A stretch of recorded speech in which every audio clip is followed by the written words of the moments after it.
I just played Finspan for the very first time, and I'm here to give you a laundry list of a knee-jerk overreaction to this game. Typically on my channel, I play games a lot before I come and talk about them, but I just had some pretty strong feelings out of the gates that I just want to kind of word vomit. Poor Bill Travis knew it. On you, for lack of a better term. So let's get into it. But first, before we do that, I think it's probably important to explain my relationship with Wingspan. Wingspan was my gateway game. Without Wingspan, this channel doesn't exist whatsoever. It is the game that I played and I just went, wow, look at this production. Look at this bird feeder. Look at all these eggs everywhere. Look at this beautiful art. I was really taken aback, and it had me, buy basically that one game cost me thousands and thousands of dollars, and other board games continuing to chase that high. So when I say I'm a little bit biased towards the original, that is definitely true. However, when I saw Finspan, I was really excited. Fish are awesome. They just are. The number of different possibilities you have in fish in this game is pretty incredible. So I was really excited. The long board, like you're diving for it instead of activating rows. There was just a lot of stuff that I was really excited for. I had heard a little bit about this being a lighter version after I had bought it. So I'm a little bit nervous about that, but let's get there. That's a little bit of foreshadowing to a broader conversation that we're about to have. My first take though was, I think Wingspan's better. This one, out of all of the takes I have here, I'm probably the least sure about. It's just an impression, and we'll get into why that is. I won't go into the reasons now, and then I'll ruin the rest of my list, obviously. Number two is, I think I like it though.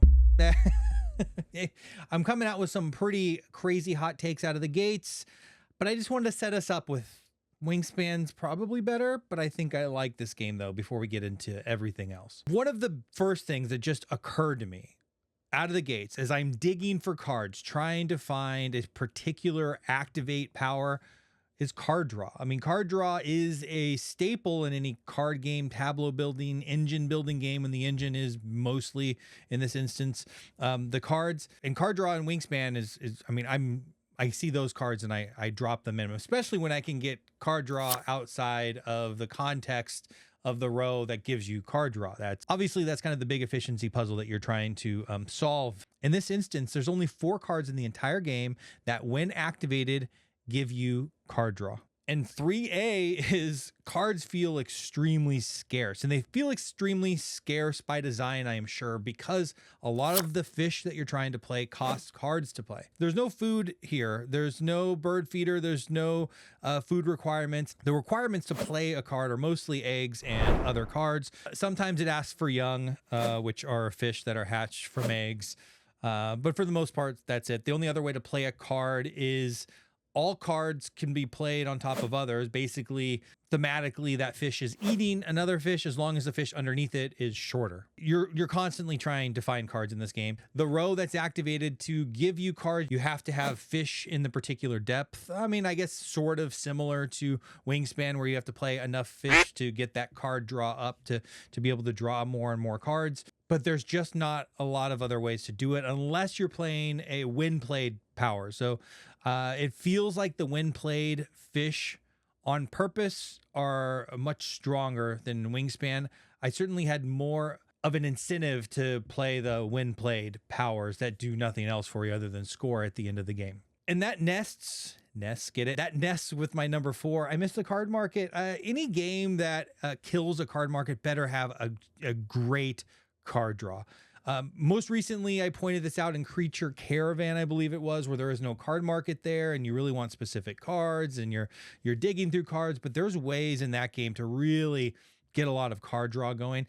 Here, that scarcity in cards made it really tough to kind of continue to draw cards and see what you want. To be fair, the win played fish can, I think, draw up to 4 for sure. They can draw up to 3 with some of those fish. So there are ways to get cards. It just feels a little harder. 4A is, I probably feel that way because my opening hand consisted of 3 end game cards that got me absolutely nothing on top of the starter cards. I kind of had a dead draw out of the gates. 5 is a totally kind of out of order random thought here. I need tropical fish.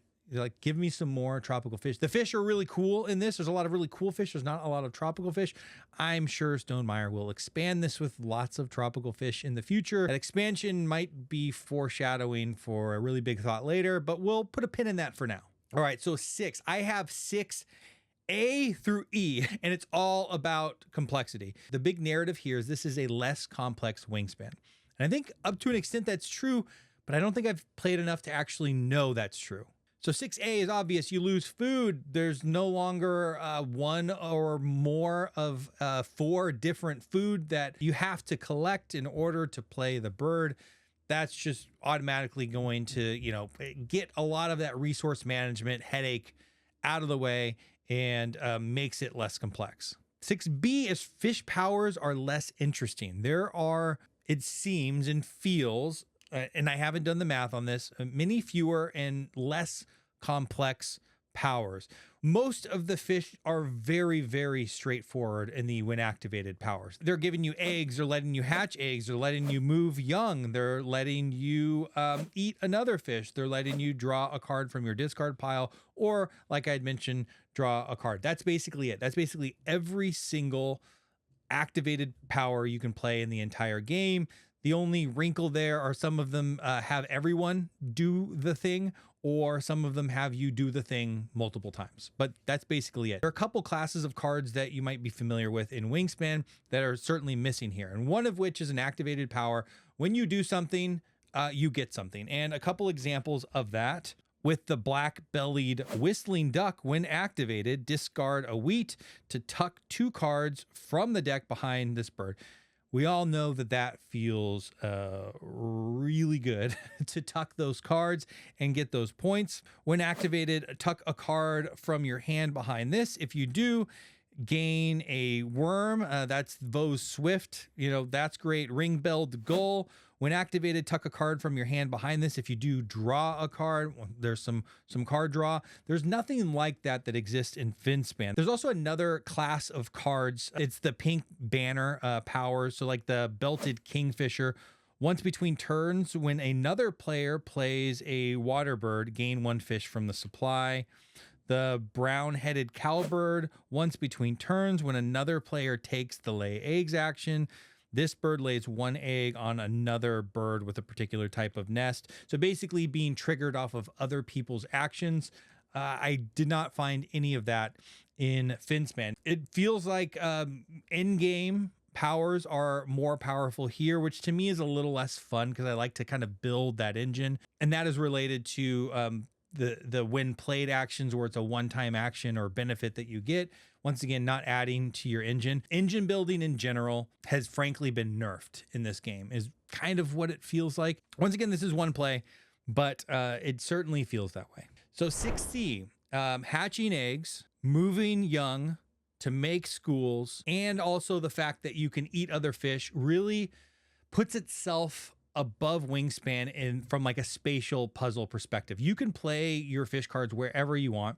You are trying to lay eggs and then hatch those eggs and turn them into young, and then activate the symbol that allows you to move that young so you can get 3 on 1 card and then create a school. Once you have those 3, it creates the school, basically doubling the amount of points that you would otherwise gain on the young, like a puzzly little tile layer or something like that. There's a totally different puzzle to be done out on this board that does not exist in Wingspan whatsoever. And I think this puzzle really makes the decision of where you're placing fish really impactful and fun. 6D is there is complexity added in Finspan with the requirements of where the fish can go.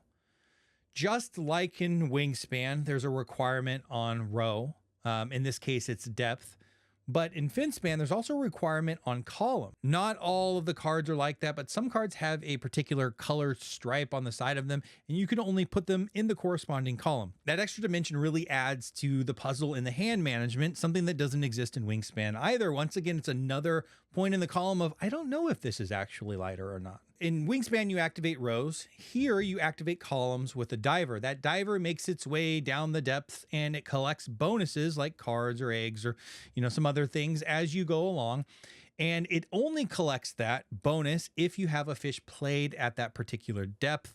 This is something that was lost on me very early on in this game, especially when I had a what felt like a dead draw hand and I really needed card draw and I didn't have those fish played that I probably could have played otherwise at those different depths in that card draw column.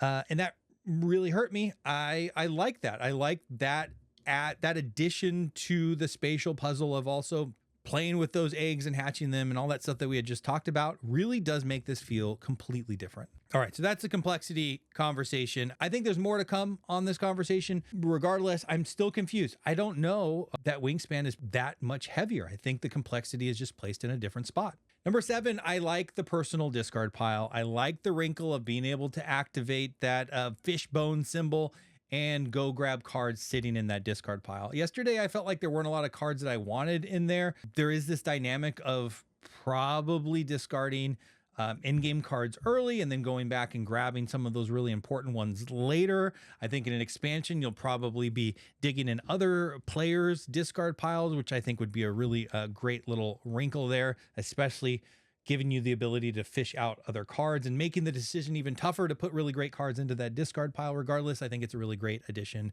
and mechanic here. Number 8, the fish art is cool. It's just like the Wingspan art. It's really cool. Fish are really cool. The variety of fish, even though there aren't a lot of tropical fish, is just wonderful. It's got the little facts on there also. It's just beautiful. That's a subjective take. It's art. I like it. Number 9, I kind of already talked about, but it's worth kind of restating here. After reading the rules, the puzzle that I was expecting was much harder than expected. If you played Wingspan before, wrapping your head around this rule set was pretty simple, and the new additions of laying eggs felt pretty similar. But then once I started hatching them and once I started having to think about where those eggs should go and how do I create those schools and how do I do it before that goal is actually scored at the end of this particular week or round, it became pretty difficult. And then I was trying to think about where to put the fish so I can get them at the right depth so I can activate that row to its full potential. I don't know. I guess I had a pretty early take after reading the rules that this was going to be a fairly straightforward aspect of it. And the spatial puzzle completely surprised me. Number 10, if this was expanded tomorrow with more fish and more powers and new classes of mechanics and especially better activations, I would not be sad at all. I would take it instantly. But my number 11 is it feels like it already needs an expansion. I have one play in and I'm like, oh, I wish it had some more stuff. I wish it had some more interesting engine building elements. I love so much that about Wingspan. I really love engine builders in particular. And maybe on one hand, this is just a different game. It has some shared DNA and it's just meant to be a different thing. And, if using that perspective, I'm okay with it. I'll still play it. I'll still have fun with it, but it just feels like this might possibly be a stripped down version of a game that is intended to be expanded 3 times in the future. In the plus column, it's $10 cheaper than Wingspan from what I can gather. So it's justified a little bit to feel a little bit stripped down, I suppose. But if the end goal is to sell me 3 other expansions at 25 or 30 bucks, whatever it ends up costing, I would say it's probably par for the course, but I can just see it. I can feel it. This thing is so ripe for expansion. It feels like it might be in the best interest of Stonemaier to spread out what they know they probably are already going to do with this game, because I think there is a lot of DNA missing here that could very well be added in expansion in the future. The pessimist says that this is probably a dollars and cents move and not a let's give a customer the most gameplay possible and maybe we'll expand it in the future if we come up with new ideas. I don't think that might not be the case, or it might. I don't know. I have no idea. Last, I guess it technically least, this has nothing to do with the gameplay. The player boards are very long. And when I tried to put them across from another player, they hung off on both sides of the table. I checked the depth of my table to make sure it was standard, and it's wider than average. and they hang off. In a 2-player game, we staggered them, it's fine. In a 3-player game, we'd really have to spread out. In a 4-player game, we'd be taking the entire table, and I wish I could show you the table. It's a very long table, just to be able to have a shared deck in the middle and the goals and all of that stuff. I don't know, it felt like a weird oversight. I don't know why we would have made it so long that you can't fit another player board straight across from you. I don't know. That's a tiny quibble. And that's it. That's my, 12, 13? I don't even remember. More than 10 knee-jerk overreaction points after only playing this thing last night. I think it has a lot of potential. I like it. I like Wingspan. If you like Wingspan, you'll probably like this.